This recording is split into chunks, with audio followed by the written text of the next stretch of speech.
Mouammar Kadhafi rampe dans un conduit d'évacuation, le sang maculant son visage. 42 ans de règne absolu pour finir traqué comme un rat dans les égouts de Sirte. Des voix s'approchent, des mains brutales l'extirpent de sa cachette.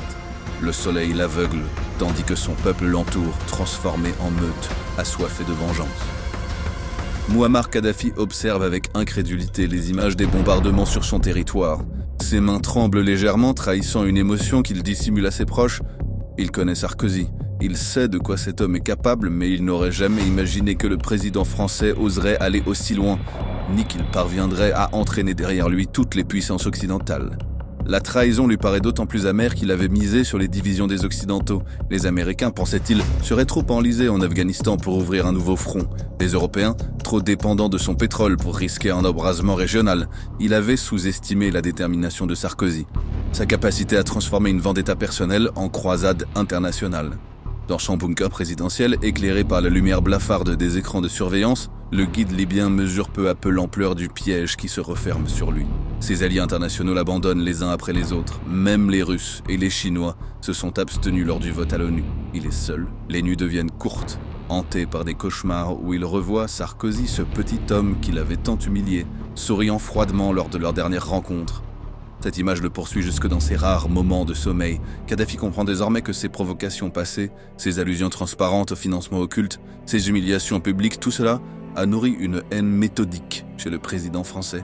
L'été 2011 voit l'étau se resserrer autour de Tripoli. Les forces spéciales françaises, officiellement absentes du terrain, guident les rebelles avec une précision chirurgicale. Chaque jour, les informations parvenant à Kadhafi sont plus alarmantes. Ses généraux désertent, ses coffres se vident, son peuple l'abandonne. Il envoie des émissaires à Paris, propose des négociations, menace de révéler certains dossiers compromettants.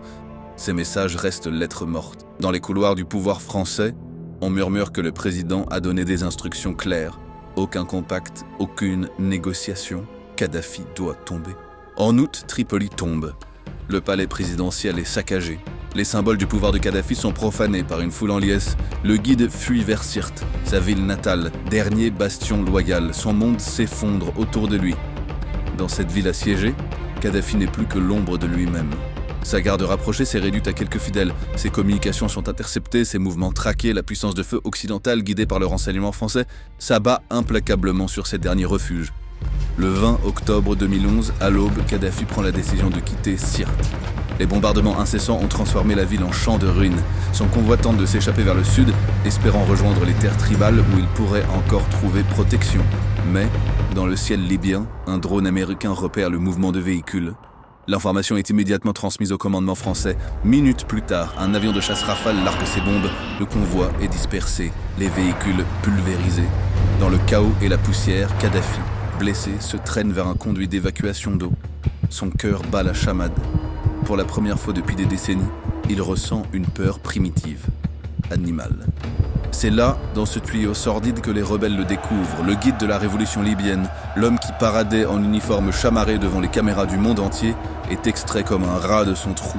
Son visage est méconnaissable, maculé de sang et de poussière. Ses yeux, jadis si arrogants, ne reflètent plus que terreur et incompréhension. Les insurgés le traînent, le battent, l'humilient. Dans ces derniers instants, Kadhafi comprend enfin. Ce n'est pas seulement une révolution qu'il a renversée. C'est une vengeance, froide, calculée, patiente.